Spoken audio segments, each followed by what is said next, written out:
Partons maintenant et essayons de réaliser un quiz directement. Vous allez donc vous connecter à la partie Quizzes qui est présente ici. Vous voyez donc dans la présentation les différents quiz que j'ai créés et qui sont disponibles. Pour créer un nouveau quiz, vous allez devoir aller à droite et cliquer sur Add ou Ajouter. Vous allez choisir l'option que vous voulez pour créer un nouveau quiz et cliquer sur Nouveau quiz. Afin de pouvoir créer votre quiz, vous pouvez définir le nom de votre quiz.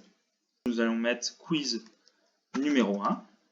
Voilà votre quiz qui est nommé. Vous avez ensuite la possibilité d'utiliser 3 types de questions différentes. Le choix multiple, le vrai ou faux et la réponse courte. Chacune a ses possibilités, ses avantages et ses inconvénients. Le choix multiple va vous permettre de proposer plusieurs réponses à votre apprenant et de lui laisser le choix des réponses. Il peut y avoir une ou plusieurs bonnes réponses. Nous allons prendre un exemple. Nous allons mettre comme option 1, 2, 3 ou 4. Et vous allez choisir les bonnes réponses. Donc vous voyez ici, nous pouvons en mettre 1, 2, 3, autant que vous voulez. Nous allons choisir la bonne réponse et nous pouvons mettre une explication. Une fois votre réponse enregistrée, vous pouvez la valider. Si vous souhaitez dupliquer cette question, vous pouvez utiliser l'option qui est en bas ici pour la dupliquer. A l'inverse, vous vous rendez compte que vous avez créé cette question qui ne sert à rien et vous voulez la supprimer. Cliquez simplement sur la petite corbeille pour pouvoir la supprimer et confirmer. Voilà pour la première partie, le choix multiple. Deuxième possibilité, le vrai ou faux. J'ai le choix entre vrai et faux, donc comme la Terre ne possède bien qu'une seule lune, je vais pouvoir valider. Et enfin, la réponse courte. La réponse courte donne la possibilité à l'apprenant de répondre ce qu'il souhaite. Si vous mettez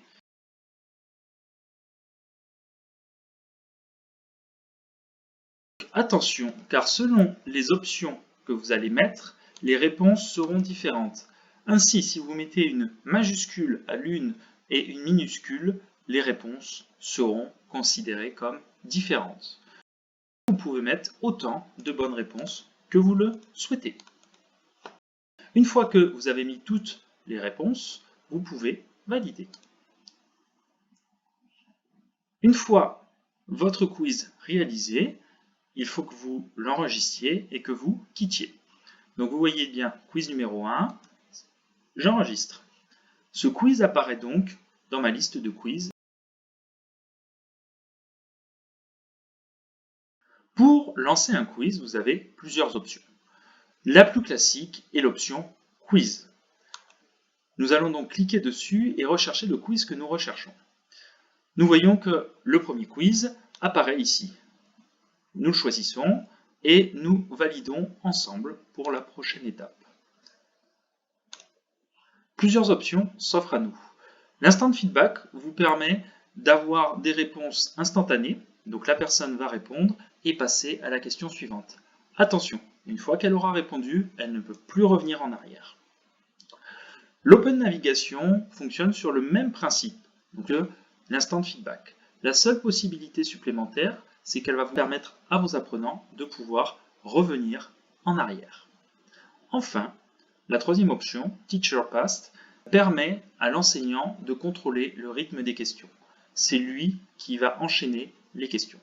Cela vous permettra, lors de votre formation, de pouvoir choisir une question, vérifier la réponse et enchaîner ainsi de suite. Cela vous permettra de contrôler le rythme de votre formation et du déroulement de votre quiz.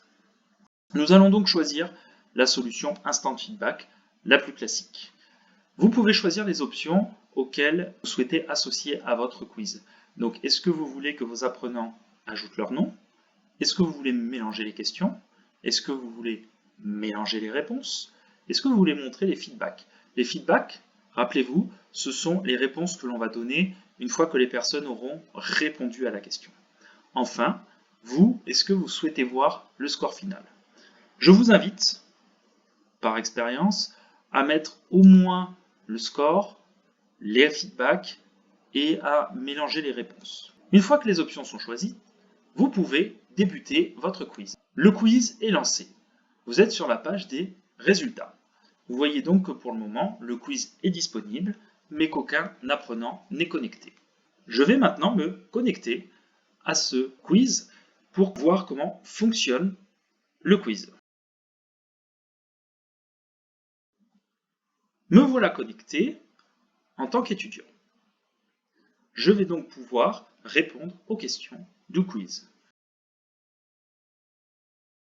Vous venez donc de voir que j'ai rempli ce quiz et les réponses qui sont justes et fausses. Ainsi, j'ai réussi à répondre juste à la première question et faux à la deuxième question. Quand vous n'avez qu'un seul apprenant, cela a peu d'intérêt. En revanche, dès que vous allez avoir 3, 5, 10, 15 apprenants, cela va vous donner des informations sur ce qui a été le mieux compris, là où vos apprenants sont en difficulté, et donc peut-être de réorienter vos cours, vos formations, ou peut-être revenir sur une partie de votre cours. Plusieurs options sont également possibles dans cette partie. Ainsi, vous voyez dans un premier temps le score total que j'ai fait. Ici, pour ce quiz, 33%, ce qui n'est probablement pas suffisant pour valider la formation ou le contenu de formation. Également, vous voyez ici le taux de réussite par question, ce qui vous permettra peut-être d'orienter vos contenus de formation. Enfin, vous voyez ici que les différentes questions ont des couleurs différentes. Ces couleurs correspondent au type de questions. Le jaune à celui des questions à choix multiples, le bleu au vrai-faux et le rouge aux réponses courtes. Vous pouvez également cliquer sur une des réponses pour voir quels sont les résultats et quelle sont la proportion des résultats qui ont été donnés. Cela vous permet d'affiner votre travail et votre réflexion. Une fois que vous considérez que le quiz est fini, vous pouvez le clôturer en cliquant sur Finish.